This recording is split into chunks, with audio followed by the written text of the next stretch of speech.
She was just a girl delivering eggs when she found the old man tied up in the cold, dark barn, barely breathing.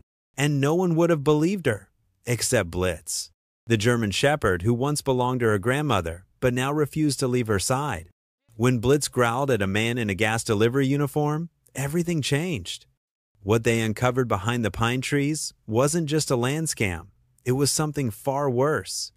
If you've ever felt like truth gets buried too easily, this story is for you. Before we begin, tell me, where are you watching from? Drop your country below.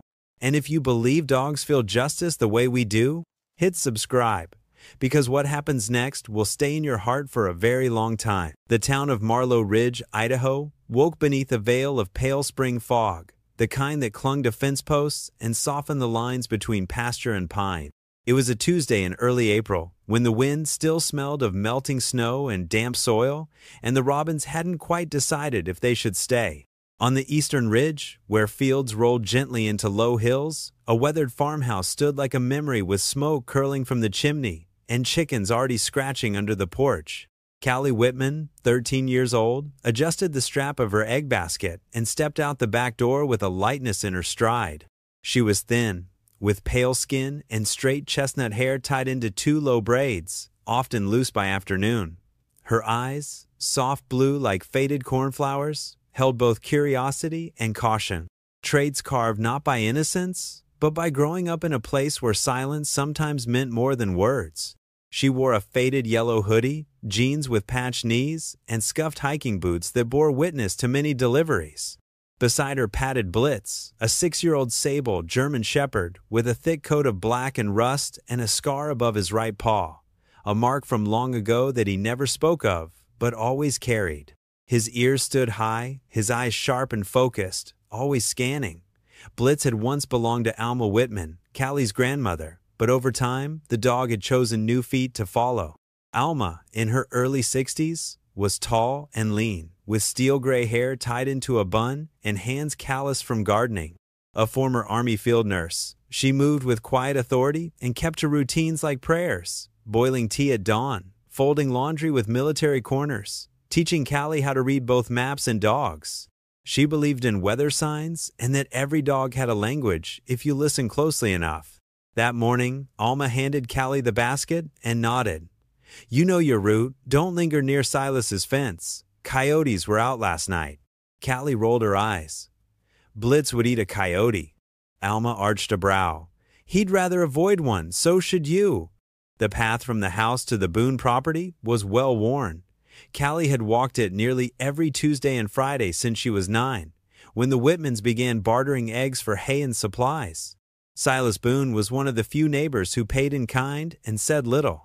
In his late 70s, Silas was a tall, spare man, with white thinning hair and long fingers that once healed animals and now struggled to open canned soup. A retired veterinarian, he lived alone in a sloped cottage with moss on the roof and a rusted mailbox shaped like a horse. Callie respected his silence. She didn't ask questions. In return, Silas left her thank you notes, scribbled in delicate, cursive, and, sometimes, wrapped candies with strange European names. But today, as she neared the break in the fence that led to his porch, Blitz slowed. His body stiffened. Callie frowned. "What is it, boy?" Blitz didn't bark, but his ears swiveled, and his body leaned toward the back field, the part of the Boone property Callie never visited. The old horse paddock, now overgrown and half collapsed, lay there beneath a canopy of half-dead trees. The barn stood further back, gray and forgotten, like a story everyone stopped telling. "Come on, Silas, is this way," Callie said, tugging gently on Blitz's collar. He didn't move. Instead, he let out a low rumble, deep, controlled, the kind that made the hairs on Callie's neck stand up. Then he darted. "Blitz!" she shouted, dropping the egg basket and chasing him, her boots slapping mud, heart pounding. He reached the old barn and scratched at the door. Callie arrived moments later, breathless, finding the latch broken, splinters of wood and a bent metal hinge dangling. The smell hit her first. Sweat, hay, something acrid beneath it all. Inside, dim light filtered through cracked boards. She stepped in, squinting. "Mr. Boone?" No reply. Blitz growled and led her deeper, past rusted tack and moldy straw bales. Then she saw him, Silas Boone, lying on his side, wrists bound behind him with a coarse rope, a rag stuffed in his mouth, dried blood crusted along his hairline. His breath was shallow, his eyes barely fluttering. God! Callie dropped to her knees beside him, trembling. "Mr. Boone, it's Callie. I'm here." Blitz stood guard beside them, hackles raised. Callie reached into her hoodie pocket and pulled out her phone. Her fingers shook as she dialed 911. No service. She looked up. The barn was tucked deep into the low ridge, and the trees were dense. No signal, no help. Her hands gripped the rope. It was tight. She couldn't undo it with just her nails. She stood. "Stay with him, Blitz." The dog didn't look at her. He simply shifted closer to Silas, lying down with his body pressed against the man's legs. Callie bolted out the barn and sprinted back toward the house. The path twisted and rose, and branches whipped against her arms, but she didn't stop. Mud splattered up her jeans, breath tore through her lungs. She ran until she reached the ridge above the field, where the trees parted. One bar, then two. She hit call again. 911, what's your emergency? Her voice cracked. "There's a man, Silas Boone. He's hurt, tied up, in the old barn at the end of South Hollow Road. Please. He's not moving. My dog found him. Please send help." She gave the rest as clearly as she could. Name, age, address. Then she ran back, legs burning, heart pounding like a drum. When she reached the barn, Blitz was still there. So was Silas. Still breathing, still alive. The morning mist still clung to the trees as two sheriff vehicles rolled up the dirt lane leading to Silas Boone's property. The air was crisper than the day before, and the fog had thinned, revealing streaks of early sun slanting through the pine boughs like golden teeth. Callie stood just beyond the edge of the barn with Blitz pressed against her leg, his body alert and eyes scanning every shadow. She hadn't moved far since making the call, afraid that if she stepped away, Silas might vanish like smoke through the floorboards. The first to step out of the cruiser was Sheriff Nora Cassidy, a woman in her mid-50s with a lean, upright posture and a presence that silenced any unnecessary conversation. She wore her sandy blonde hair in a tight braid under a tan Stetson, and her eyes, steel gray and heavily lined, missed nothing. Her uniform was neatly pressed, her badge gleaming despite the mud spattering her boots. Once a U.S. Marshal before returning to her hometown, Nora had seen more than one version of justice and learned early that truth often came tangled in dirt and silence. Behind her was Deputy Jacob Loring, younger by a decade, with dark skin, short curls, and the quiet confidence of someone who didn't speak unless it mattered. He wore tactical khakis and a brown fleece jacket under his vest, moving with cautious precision as he followed his superior toward the barn. Callie straightened. "He's inside. Still breathing, I think. But he hasn't moved." Sheriff Cassidy nodded, offering a brief glance to Blitz, who didn't growl but didn't blink either. "Dog yours?" Callie hesitated. "My grandma's. But he listens to me." "Smart animal," Nora said, then gestured to Jacob. "Sweep the perimeter. Look for footprints, tool marks, anything fresh." Callie led her into the barn. The air was thicker now, damp with old hay and something sour. Sweat, fear, maybe blood. Silas lay as she'd left him, wrists still bound, mouth slack. Cassidy crouched beside him, 2 fingers to his neck, then turned to Callie. "He's alive. Weak pulse, shallow breathing. Looks like he's been here a day at least. Did you see anyone leaving?" "No," Callie replied softly. "But the latch was broken.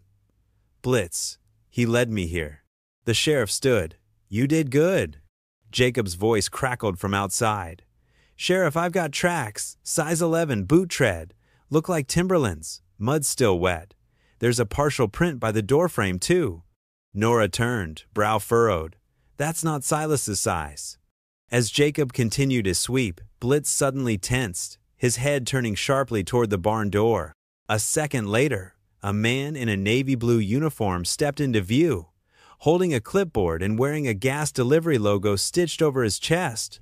He was tall and burly, with a thick black beard, olive skin, and an overly casual gait. His name tag read H. Mendez. "I'm just here for the propane refill," he said with a shrug, glancing toward the barn. "Didn't mean to interrupt." Cassidy narrowed her eyes. "You're early. Deliveries aren't scheduled until Thursday." "I had a gap in my route," Mendez replied, smile tight. "Figured I'd get ahead of it." But Blitz growled. Low, steady, and unmistakably focused. The man shifted his weight. "Callie," Cassidy said quietly, "take Blitz and step back." Before she could move, Blitz lunged, not at the man, but toward his pant leg, grabbing the cuff and tearing it free with a single pull. Mendez stumbled, swore, and took off running through the underbrush. "Stop!" Cassidy barked, drawing her sidearm. But the man was fast, vanishing between the trees before Jacob could cut him off. Blitz returned to Callie's side, tail stiff, mouth closed around a torn strip of dark fabric. Cassidy knelt and retrieved it. "We'll run this for fibers. Could have just scared off our intruder." Paramedics arrived minutes later to stabilize Silas and load him into the ambulance. Sheriff Cassidy stayed behind, sweeping the barn again. That's when she found it. Beneath a half-burned pile of newspapers stuffed inside a feed bucket was a folded document, its top corner scorched, but the signature line still legible. It was a deed transfer, a document stating that Silas Boone had willingly signed over his eastern parcel of land, nearly 12 acres, to a man named Rex Merton. There was no signature, only a faint black smudge where one should have been. Cassidy examined the name. "Why does that sound familiar?" Callie answered before she realized she had spoken aloud. "He was at the farmer's market last week. I saw him talking to someone near the seed stand. He asked me where the Boone place was, said he was an old friend." The sheriff's jaw tightened. "That man's no friend." Back at home, Alma Whitman was waiting on the porch, still in her work, gloves, and garden apron. The lines around her mouth deepened as she saw Callie walk up with dirt on her jeans and a look in her eyes that hadn't been there the day before. "You stayed too long," Alma said without judgment, only concern. "Something bad happened," Callie replied, handing her the torn cloth. "Sheriff's got Silas. He's hurt real bad. And Blitz, he knew." Alma took the fabric, her fingers steady despite the tremor in her jaw. She recognized the pattern. Standard issue utility pants, often worn by field contractors and certain types of private investigators. They went inside, and Alma pulled a worn leather folder from the drawer. Inside were letters, old ones, from when she'd served as a medic during the war. One envelope in particular held a letter from a soldier named Eli Garland, whom she had once saved after he was nearly forced to sign over his family farm in a foreign land. She read the first line again. "The pen is just as dangerous as the bullet if you don't know who's holding it." An hour later, the mail truck arrived. Inside was a letter addressed to Alma from the County Office of Land and Property Records. It read, Transfer of parcel number E09 from Boone S. to Merton. R. Please confirm as a neighboring witness that Silas Boone has voluntarily ceded the land." Alma stared at the words, then calmly folded the paper and walked to the kitchen. "I need to call Nora," she said quietly. Callie watched her, feeling something old and heavy shift in the room, like the roots of a tree finally breaking the surface. Later that evening, as the wind picked up and the fog rolled back in, Alma poured 2 mugs of tea and handed one to Callie. "You asked me once why Blitz never barked at soldiers in uniform," she said. Callie nodded. "He was trained not to fear people who look official. It's the ones who smile too much you have to watch." Callie remembered the man at the market, Rex Merton. And now everything he touched smelled like smoke. The next morning, the fog had lifted, but the air remained damp with last night's rain. A dull gray hung over Marlow Ridge like a breath held too long, and the silence around the Boone property was heavier than usual. The scent of pine needles and wet bark clung to everything, and somewhere in the distance, a woodpecker echoed like a hammer striking a coffin lid. Callie adjusted the straps of her backpack and glanced at Blitz, who stood rigid beside her. The German shepherd's coat was still damp in places, his ears alert, his eyes locked on the tree line behind the old paddock. He hadn't relaxed since the incident in the barn, since the stranger with the gas delivery uniform vanished. Since Sheriff Cassidy left the property with the deed draft locked in an evidence bag and a look in her eyes that said, "We're not done yet." Callie hadn't told her grandmother everything. Not yet. She knew Alma was already worried and angry, but Callie had to know more. And Blitz, always sensitive to the shifts in her breath and heartbeat, had made it clear there was still something in those woods. They moved slowly through the high grass behind Silas's barn. Blitz led, his nose low, occasionally stopping to sniff a bush or a divot in the mud. Callie followed in silence, avoiding the softest ground, her boots leaving clean impressions beside heavier prints, the ones Blitz had found yesterday, the ones that didn't belong to Silas. She had memorized the tread, a split V pattern at the heel, diagonal crosshatch near the toe. They reached the tree line in 10 minutes. There, just beyond the first wall of spruce and cedar, was a narrow trail, nearly invisible unless you looked from the right angle. Blitz took a sharp left, his body lowering. A few yards in, the trees opened to a shallow clearing, a place that had been used recently. The remains of a tarp fluttered against a collapsed makeshift tent. A circle of blackened stones marked a cold fire pit. Several plastic wrappers lay crumpled near the edge. Energy bars, instant coffee packs, a crushed cigarette carton. Near a fallen log, a set of deep drag marks carved through the undergrowth, leading toward a thicker patch of brush. Blitz stopped at the log. He growled once, short and clipped, then circled to the left. Callie crouched beside him, eyes scanning. Under the edge of the tarp, hidden beneath a pile of canvas, sat a black case, scuffed, padlocked, but unlatched. Callie opened it slowly.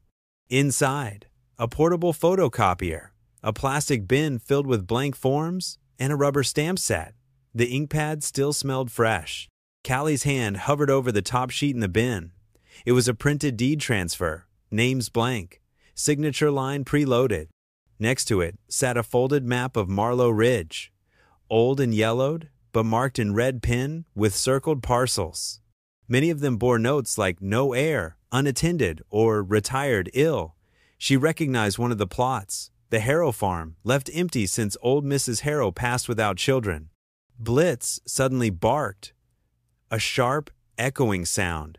Callie froze. But he didn't bark again. Instead, he padded to the far edge of the clearing and stared down at the mossy base of a boulder, half buried in mud. He began to scratch, hard, rhythmic scrapes that kicked up clumps of dirt. Callie stepped closer and crouched beside him. Beneath the stone, wedged into a small hollow, was a rusted tin box. She pulled it out carefully. The lid creaked when she opened it. Inside, a bundle of letters tied in blue string, the initials SB scrawled on the top envelope. Each one was addressed to a law office in Twin Falls. The most recent bore a date from just 2 weeks ago. She unfolded one carefully. It was a letter from Silas to a lawyer named Meredith Shaw, stating his intention to rewrite his will and place his property in trust for conservation, specifically noting the eastern pasture must never be sold to private development. Her breath caught. Someone had a very good reason to silence him. Back in town that afternoon, Callie sat at the corner booth in Gilroy's Auto and Supply, a cluttered hardware part shop that doubled as a diner when Mr. Gilroy felt like frying eggs. Across from her was Owen Gilroy, the owner's son, a 14-year-old with sandy hair, round glasses too big for his face, and a nervous way of tapping his pencil when he thought too hard. Owen had a fascination with shoes and tread marks, a passion born from watching too many detective documentaries with his older sister. "So you said it looked like this?" he asked, sliding over a rubber sole mold from his collection. "Exactly that," Callie said, pointing to the heel. "Diagonal split, see?" Owen nodded, eyes narrowing. "That's from a batch of contractor-grade Timberflex boots. They only sold those in this region for about 2 years before switching tread. My dad used to wear them." "Think you can match it?" "If you find the right pair, yeah, but you'll need a clean impression to compare." Callie smiled. "I'll get one." As she left the shop, Blitz trailing close behind, she didn't notice the pickup parked 2 blocks away, its driver watching through mirrored sunglasses. The man wore a baseball cap low over his face. The name Merton was faintly etched into the side of the truck's bed. That night, just after 9, Alma locked up the house and pulled the curtains shut. She was wiping down the counter when the first rock hit the window. The second one followed before she could reach the door. She swung it open, flashlight raised, but the porch was empty. Then she saw it. Taped to the window, a scrap of paper, torn from a ledger, with thick black letters scratched across it. "Let the past rot, or you'll go with it." Alma ripped it down and slammed the door. Blitz stood at the hallway's end, fur bristled, teeth bare. "Callie," Alma called, voice tight. "Come here, bring your phone." Marlow Ridge was wrapped in fog again by the time dawn cracked across the pines. A heavy silence hung in the air, broken only by the occasional distant caw of a raven or the groan of damp branches in the wind. The spring sun remained hidden behind a low, pearly haze, as if the whole valley held its breath. Callie adjusted the egg basket on her arm and glanced toward Alma, who stood at the gate like a sentry. Her grandmother's hair was pinned tight, silver coils tucked beneath her knit cap. Alma's jaw was set, her eyes sharp with something between fear and strategy. She wore a gray wool coat over her usual flannel, hands tucked into thick gloves, not because of the cold, but because she didn't trust the world to stay quiet anymore. "Just follow your route," Alma said evenly. "Like any other day, don't say anything you don't have to. If Blitz reacts, don't ignore it. Nora and I will be watching." Callie nodded. Blitz padded beside her, more silent than usual. His ears twitched at every rustle, every subtle shift in the air. He didn't wag his tail that morning, not even once. They walked down the gravel lane past the old harrow fence line toward the south fields. Blitz's body suddenly stiffened. A faint trail, freshly disturbed earth, a line of bent grass and shovel cuts slicing through roots, ran from the outer edge of Silas Boone's land toward the woods. Blitz sniffed along it, then looked back at Callie.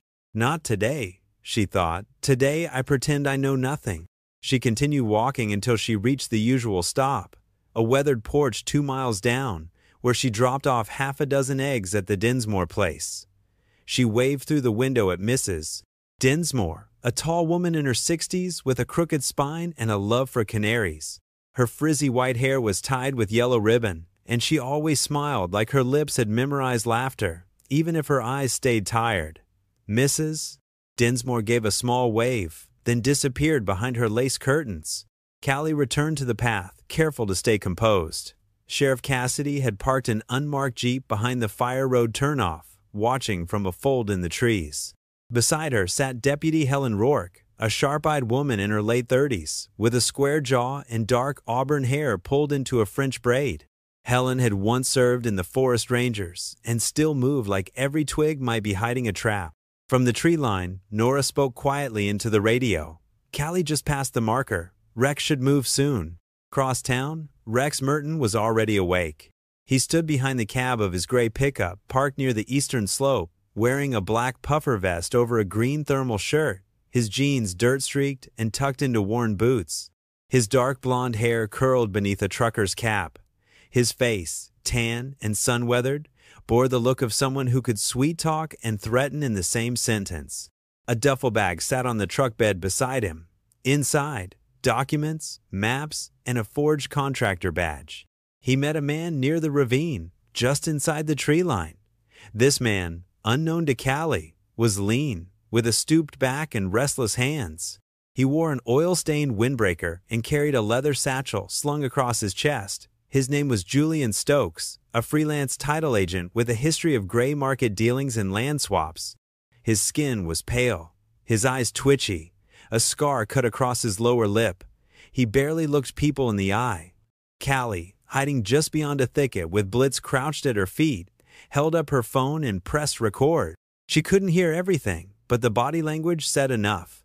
Julian handed over a thick folder. Rex passed him an envelope. They shook hands. Then Julian turned and walked swiftly out of view. Blitz didn't move, but his nose flared and his shoulders tensed. Then something cracked. A branch snapped behind her. Callie whipped her head around just in time to see a blur move from the left. Then pain shot through her shoulder as someone slammed her to the ground. Her phone flew from her hand and disappeared into the brush. She hit the soil hard, cheeks scraping bark and dirt. Blitz barked, furious, then snarled with a guttural rage that filled the trees.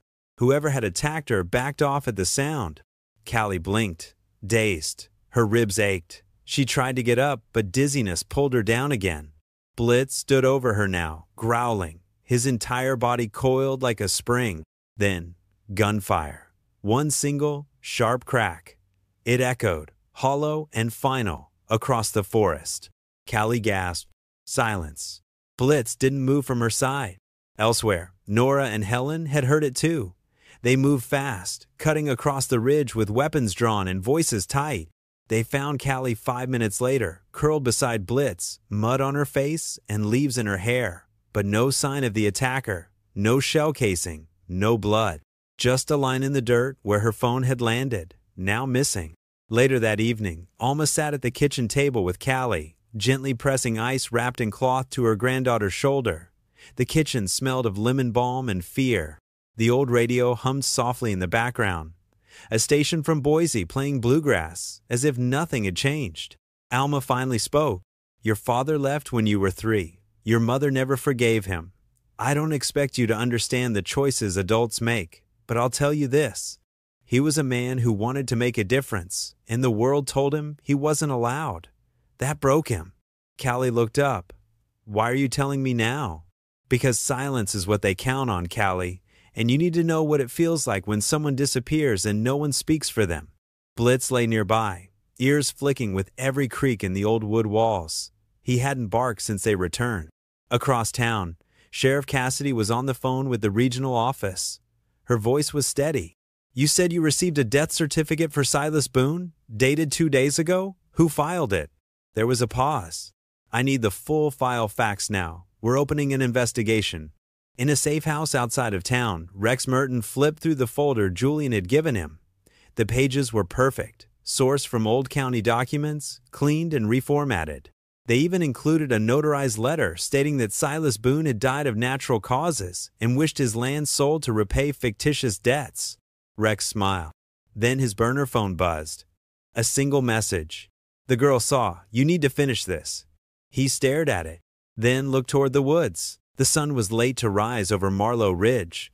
Clouds bruised the sky in smoky patches, and a sharp wind moved like a whisper through the budding oaks and dogwoods. It was spring, but the morning air still carried the bite of winter's reluctance to let go.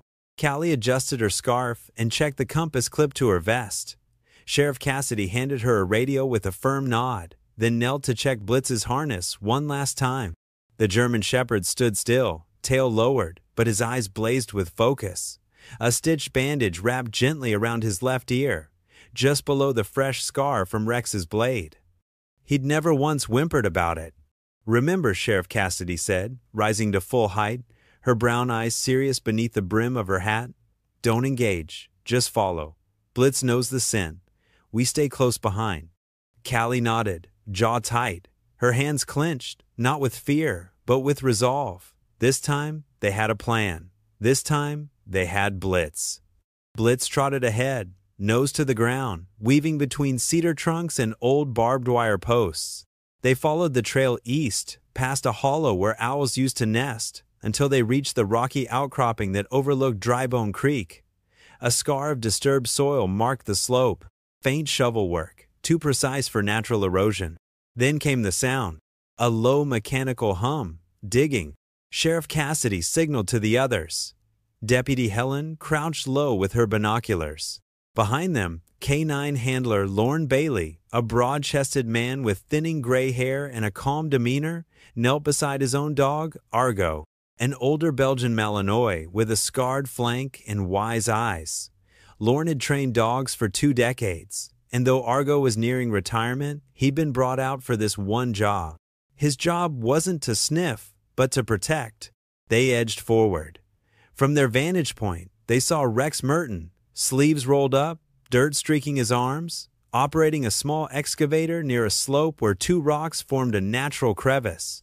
His pickup was parked behind him, its bed half uncovered, and next to the cab, a half-buried metal trunk. Blitz barked once, a sharp signal. Rex turned and saw Callie. He froze.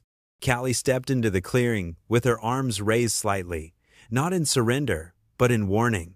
It's over, Rex. We know everything. Rex's eyes narrowed. He dropped from the cab slowly, glancing at his waistband. His knife, already unsheathed, gleamed in his hand as he advanced. "Should have kept your mouth shut, girl," he growled. Blitz leapt. The dog collided with Rex mid-stride, knocking him back into the gravel. The knife slashed upward, catching Blitz just below the ear again, but this time, shallow. Blitz didn't flinch. He latched onto Rex's arm, pulling the man down, giving Callie the chance to scramble back. Sheriff Cassidy rushed in with her firearm raised. "Hands where I can see them!"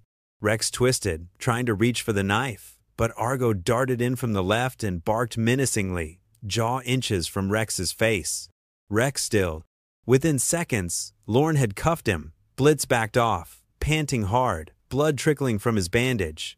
Callie dropped to her knees beside him, her fingers brushing his fur. "You did it," she whispered. From the truck bed, Deputy Helen retrieved the metal trunk. Inside, a worn manila folder containing deed documents, a forged will, maps with property lines drawn in red, and tucked beneath, threat letters, typed with trace fingerprints, a torn strip of denim matching Silas Boone's missing work pants, and a notary stamp stolen months ago from the county office. It was enough to burn Rex's entire scheme to the ground. Back in town, Sheriff Cassidy escorted Silas Boone himself to the courthouse steps.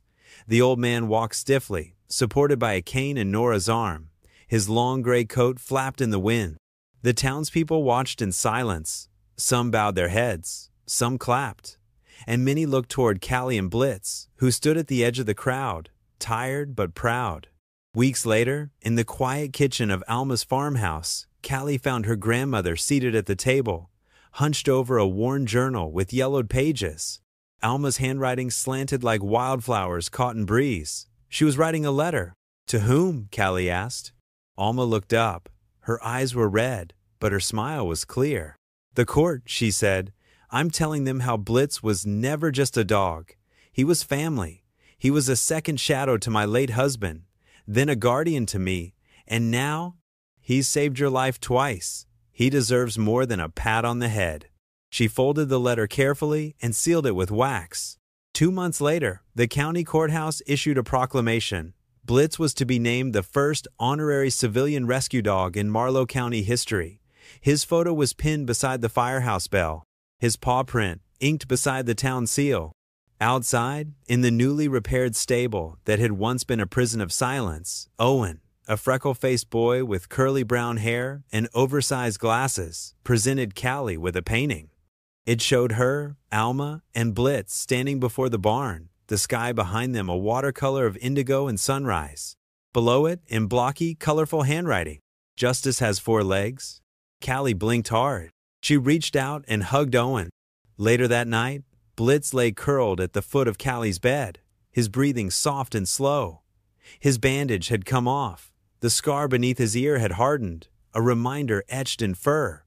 Callie brushed her hand gently along it. "You stayed," she whispered. Outside, the wind moved through the pines. The rope was snapped. The story was free. Sometimes, it isn't the loudest voice that brings justice. It's a quiet paw print, a steady heart, and the courage to stand when others falter. Blitz reminded us that bravery doesn't always wear a badge, and family isn't just who shares your name, but who shows up when it matters most. In a world that often overlooks the quiet protectors, may we remember that even in small towns and foggy mornings, truth finds its way home. If this story touched your heart, don't forget to like, share, and subscribe to Hope Tales channel. Hit the notification bell so you never miss the next journey of courage and compassion. Thank you for watching and for believing in the goodness that still walks among us on 4 legs. A 9-year-old homeless girl stumbled across a leather bag full of cashano to change her life forever. But the money wasn't hers. Somewhere in the cold hills of Redvale, a grieving man needed it to save his sick wife. With no one to guide her but a wounded German shepherd she once rescued, the girl made a choice that would test her courage, her heart, and her past. But just when things seemed to turn for the better, someone from the shadows tried to take it all away. What happened next?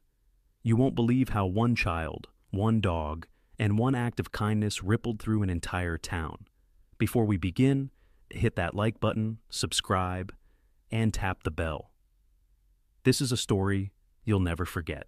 The wind carried a sharp bite as it swept down from the hills that cradled the edges of Redvale, a small mountain town that seemed forgotten by time.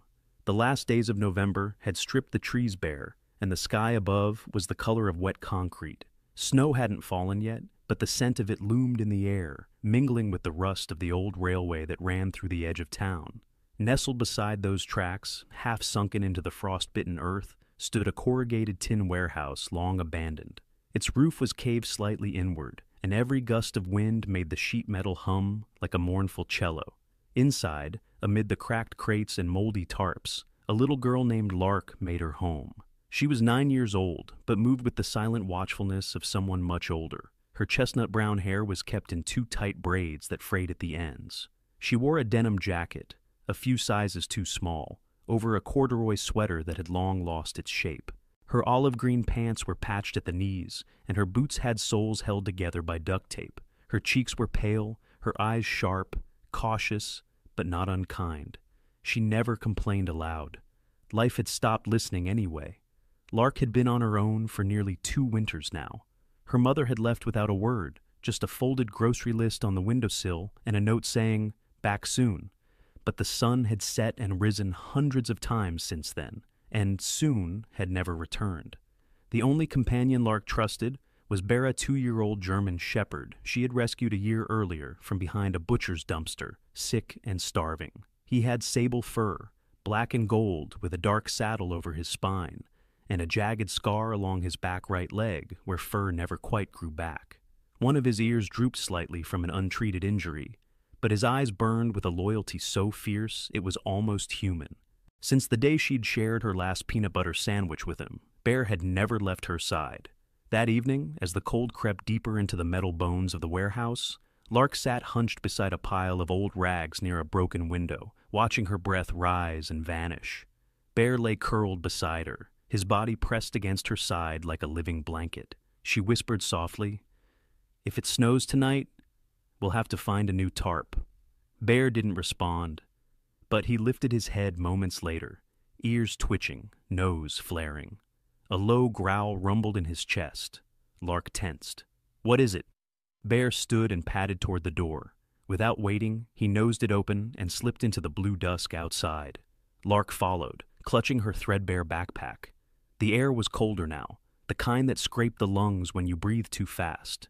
The moon had not yet risen, but the glow from the street lamps of town lit the edges of the alleyways in soft amber. They hadn't gone far, just around the corner of the abandoned shipping yard, when Bear froze and let out a short bark. He sniffed something near the base of a leaning trash bin and pawed at it gently. Lark knelt beside him and peered into the snow-flecked shadows. There, nestled in a patch of dead leaves, was a leather bag. It wasn't new, but it was intact, sturdy, worn at the edges, with brass buckles dulled by weather. Her heart beat faster as she reached for it. Bear made no move to stop her, just watched, ears half raised. She unlatched the top. Inside, wrapped in neat paper bands, were stacks of $100 bills. Lark's mouth went dry. She looked around quickly. No one, no cars, just the distant sound of a passing train and the muffled hum of the town square in the distance. She counted a bundle, then another. Her fingers trembled. Thousands, maybe tens of thousands. "Bear," she whispered almost to herself. "This could get us food, a heater, a place." But Bear didn't wag his tail. He didn't bark. Instead, he turned his head sharply and growled toward the darkness behind them.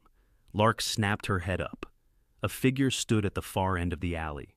Marcus. He had appeared silently, like he always did. Tall, stooped, somewhere past 50, with a long tangle of gray hair and a scraggly beard that reached the collar of his frayed army coat. His skin was leathery, his fingers stained yellow from years of cheap cigarettes. He was barefoot in loafers, even in the cold, and carried a cracked thermos that probably hadn't held coffee in years. Marcus had once been a friend of Lark's mother, back when they used to squat in the same row of abandoned shops near the laundromat. Lark never liked him. He always spoke too sweetly, like a lullaby that hid a blade underneath. "Well now," he drawled, voice raspy with phlegm. "Looks like someone's luck's turned." Lark's hands curled around the straps of the bag. "It's mine." Marcus took a step forward. His smile widened just enough to show two missing teeth. Didn't say it wasn't, sweetheart. Just surprised you found it before the rats did. Bear stepped forward, body rigid, growl deepening into something darker. Marcus paused, eyes flicking to the dog. Still got your mutt, huh? Lark didn't answer. Her breath was visible now in short bursts. The bag was heavy, and her heart beat against her ribs like it wanted out. Marcus tilted his head. What you gonna do with it, Buy a castle? Feed a dog caviar? Little girl like you don't need that much green. Lark stepped backward slowly. I don't trust you. Marcus chuckled. Smart, like your mama used to be, before she got stupid and soft. That hit like a stone. She swallowed hard. Bear barked, loud and sharp.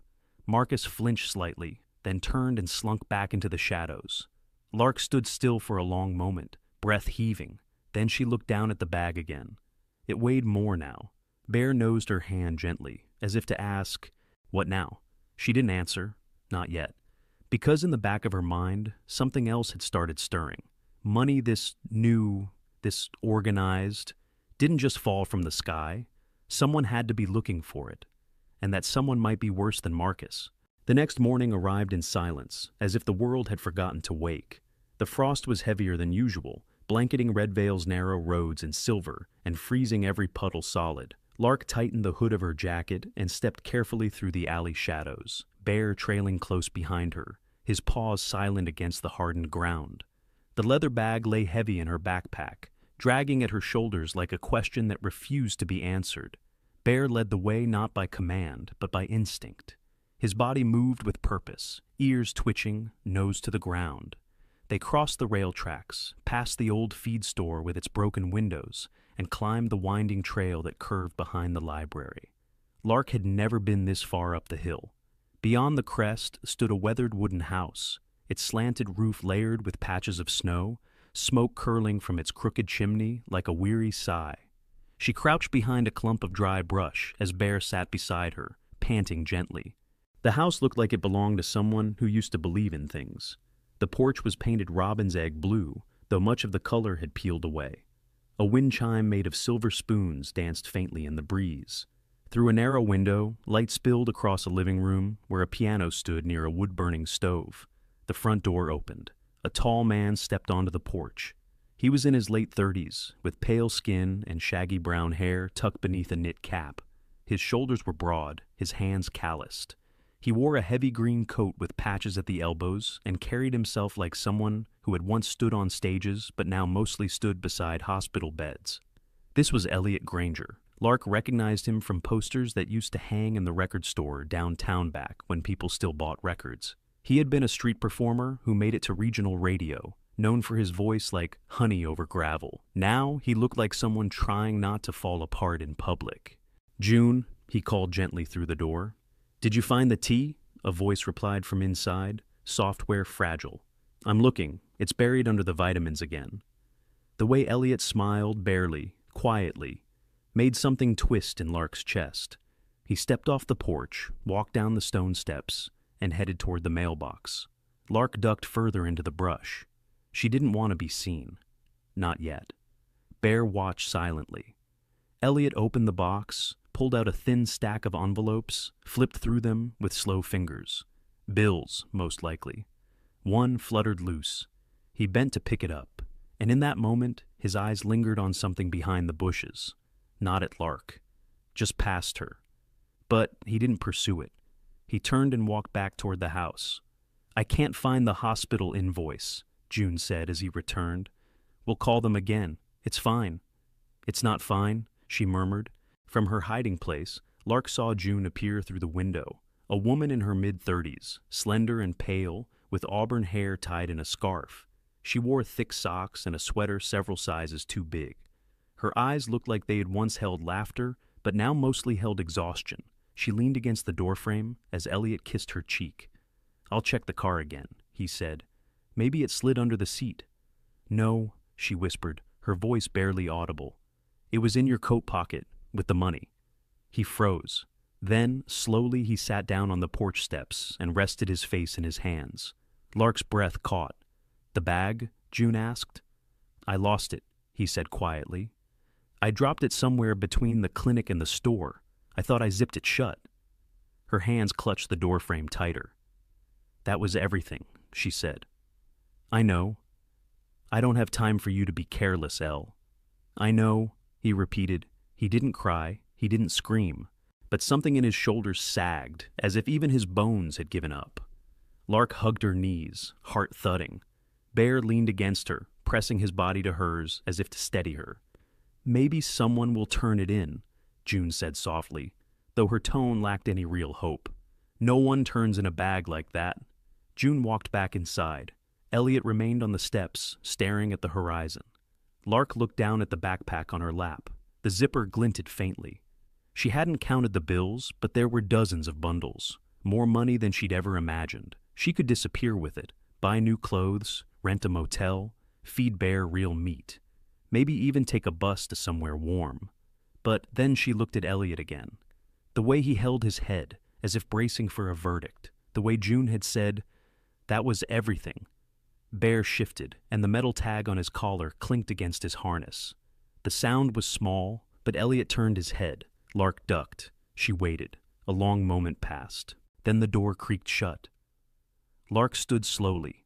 She didn't move toward the house. Not yet. She needed time to think, to decide. But they weren't alone. Behind an old utility shed near the fence line, Marcus watched. His arms were crossed, his breath curling in the cold air.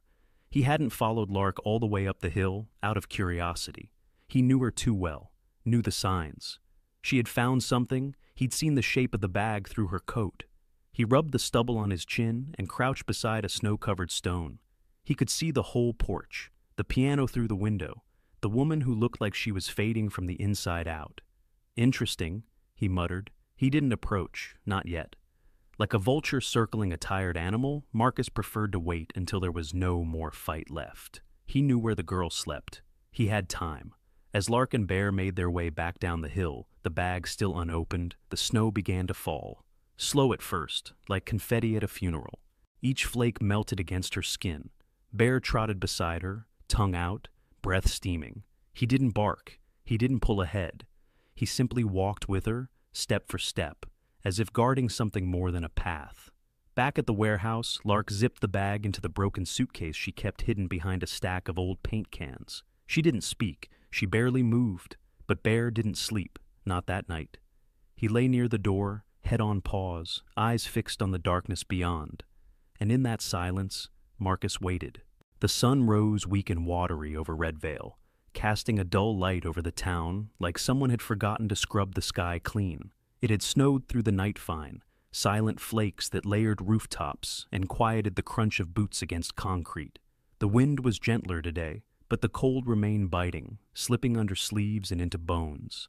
In the hollow of the old warehouse by the rail tracks, Lark sat up slowly from her makeshift bed, eyes still heavy, but heart thudding with the weight of a decision made during the night.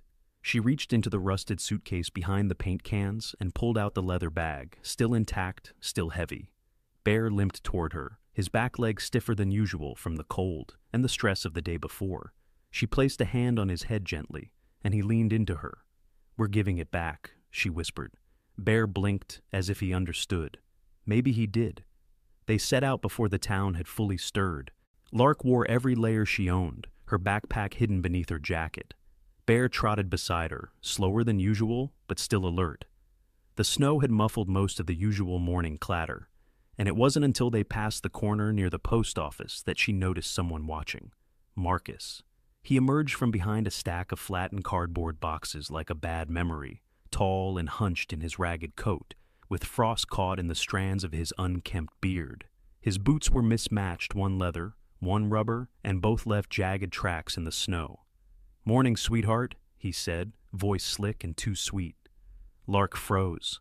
Her hand instinctively went to the strap under her jacket. Marcus stepped closer, his smile thinning. "You're headed somewhere important, I can tell." Bear growled, but the sound was weaker than usual. Marcus's eyes flicked to the dog. "That mutt's slowing down. Cold gets in the bones, doesn't it?" Lark backed up a step. "You've got something that doesn't belong to you," Marcus said, reaching forward in a movement too quick for his age. "Let me help with it." Lark turned to run, but Marcus grabbed her arm, yanking her back. She screamed, kicked, thrashed, but his grip was strong and mean. Bear lunged, snarling, sinking teeth into Marcus's leg. Marcus howled in pain and lashed out with his boot, catching Bear in the side. The dog tumbled, yelped, and landed hard in the snow, unmoving.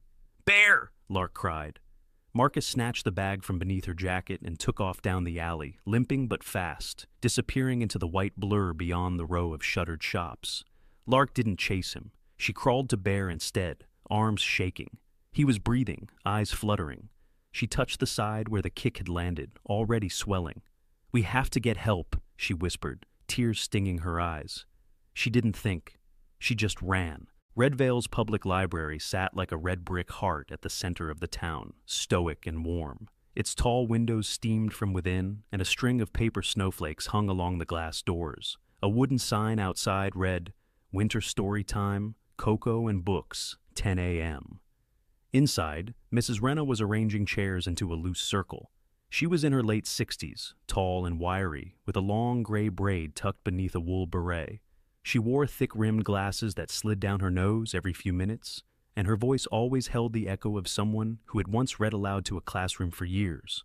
Children loved her, parents respected her, and she loved quiet until someone really needed to be heard.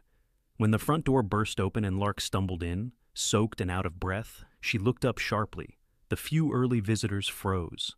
Lark's face was red with cold and streaked with tears.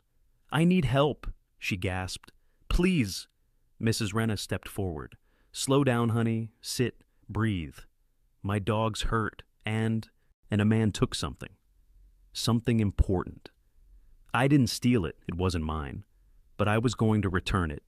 He took it, a hurt bear. Where is your dog now?" "Outside, near the tracks."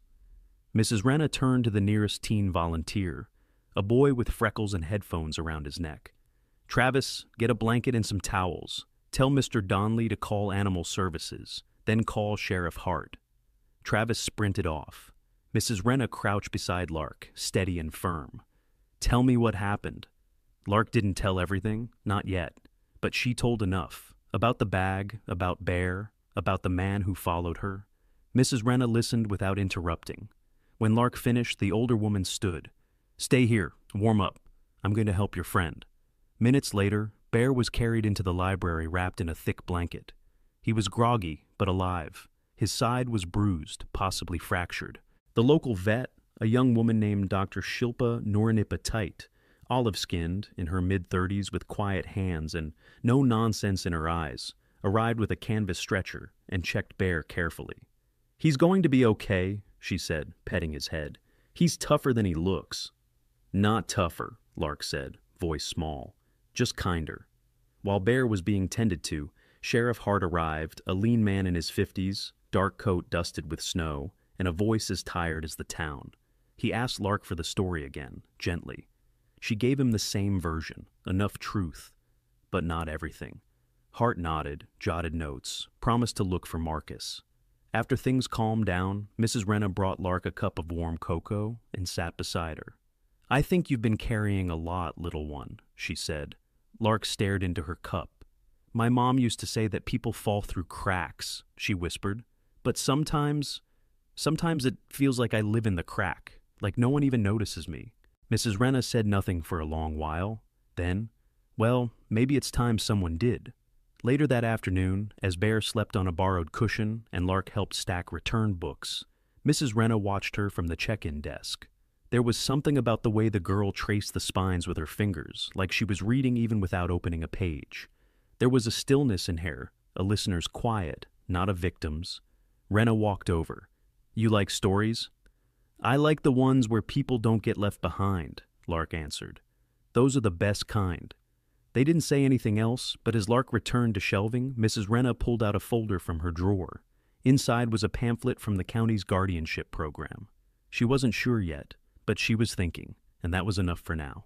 The town of Red Vale rarely made the news, but on that brittle Thursday morning, its quiet routine was pierced by flashing lights at the Sinclair gas station off Route 17. Marcus, the grizzled drifter with snow-dusted boots and a limp that had grown worse since his scuffle with Bear, was handcuffed beside a vending machine. Deputy Rachel Mallory, a no-nonsense woman in her early 40s with a runner's build and a pragmatic braid of dark blonde hair, stood over him, her jaw tight. She had watched the gas station footage twice before driving out. There was no doubt. Marcus had limped away from an alley, clutching a leather bag, ducking behind dumpsters. The bag wasn't full anymore. Only a portion of the money remained when it was found stuffed into a duffel in his hideout behind the recycling center. Still, it was enough. Enough to get Elliot Granger into surgery consultations. Enough for hope. Elliot didn't ask for the rest. He only held June's hand tighter when they wheeled her into the hospital. Her eyes, shadowed by weeks of pain, held a new kind of light. June was quiet by nature, a once aspiring painter with soft hands and a gentle smile. She had lost her gallery dreams somewhere between rising medical bills and shrinking insurance policies. But she had never lost the way she looked at Elliot when he played the piano, as if his music stitched the world back together. When Dr. Narani gave the nod for surgery, it felt like spring arriving early. Bear was recovering too. His ribs would take time, but he was already attempting to climb onto the library couch again.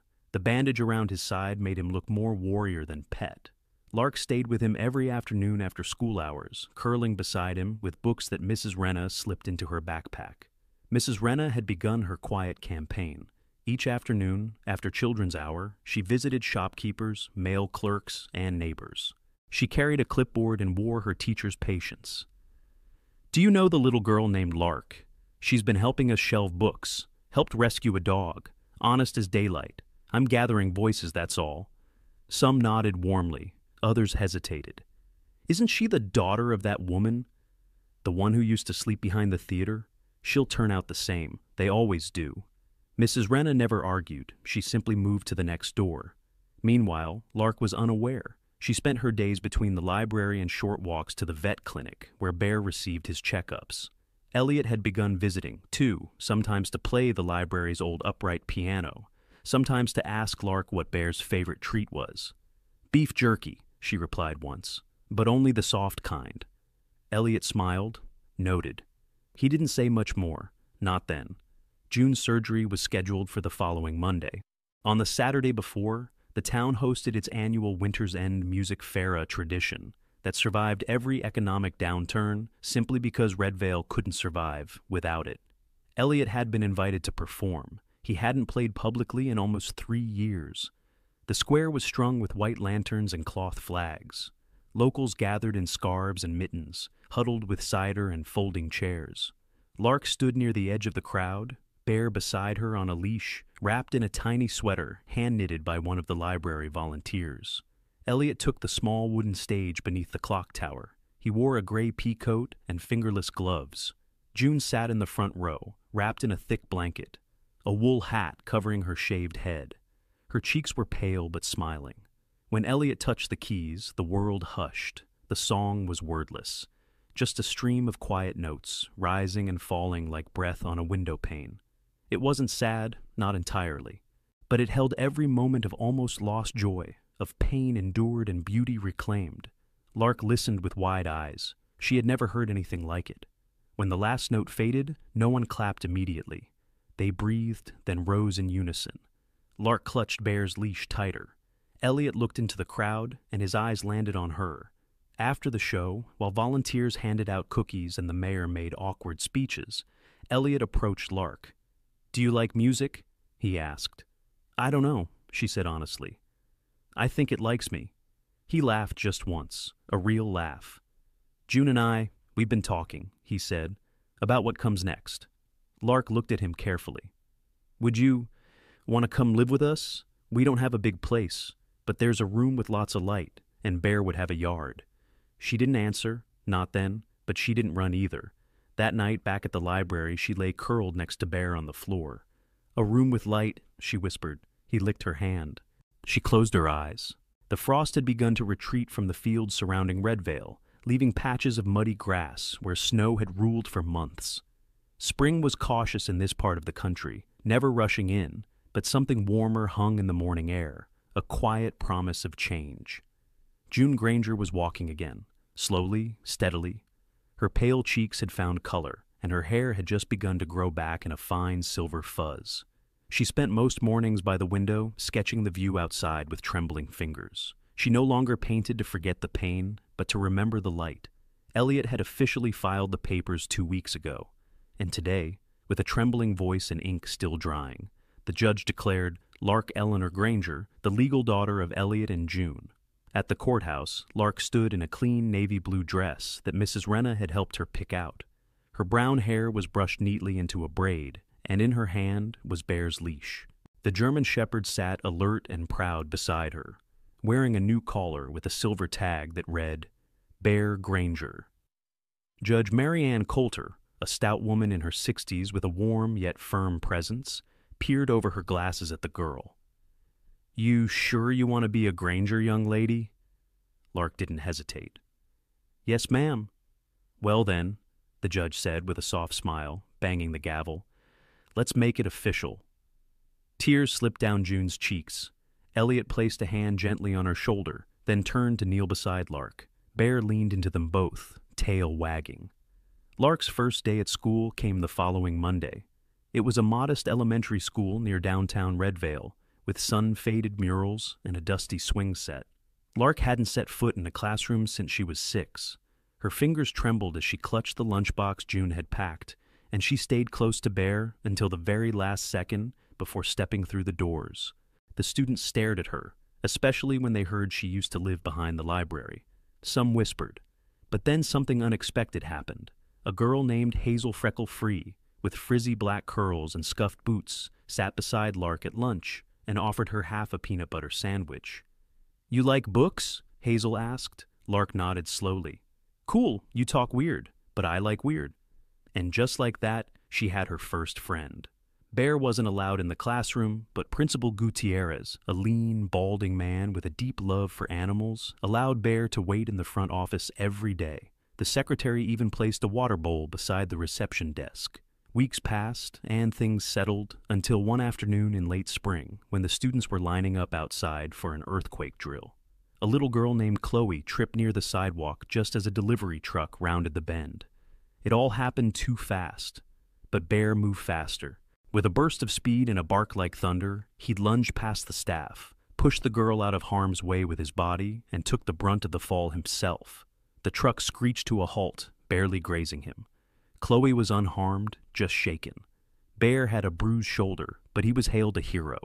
The next day, every student brought something for Bear. Some brought chew toys. Others drew him in crayon with capes. Hazel gave him a homemade medal with the words, "Best dog ever." Lark smiled more after that. She didn't feel like a visitor anymore. She felt like someone who belonged. Meanwhile, Marcus had been evaluated at county court. Doctors confirmed his episodes were linked to a long-standing mental health disorder that had gone untreated for years. Given his nonviolent history and cooperation, the court opted for placement in a rehabilitation center outside the city. Mrs. Renna told Lark gently, handing her a soft blue envelope. Lark sat down that night and thought for a long while. Then, with slow, careful handwriting, she wrote, "Dear Mr. Marcus, thank you for the time you helped my mom, even if I didn't know until now. I forgive you. I hope you find good people at the place you're going. Lark Granger." She didn't tell anyone she sent it. Near the end of the school year, the Redvale Community Theater hosted a small fundraiser to support the library's children's program. Elliot had volunteered to play piano again. June painted a backdrop for the stage. And Mrs. Renna asked Lark if she'd like to say a few words. Lark had never spoken in front of a crowd. She stood backstage in a simple white dress, gripping a folded piece of paper. Bear sat beside her, tail thumping the wooden floor. She looked down at him. "You think I can do this?" she whispered. He licked her wrist. That was enough. When her name was called, Lark stepped into the lights. She didn't unfold the paper. Instead, she looked out at the crowd faces she used to avoid, people who once turned away when she passed. "My name's Lark," she said, "and I used to sleep behind a library with a dog who was more hurt than I was." Soft murmurs rustled through the room. "We found a bag of money, but what we really found was a bunch of people who didn't give up on us." Her voice cracked, just a little.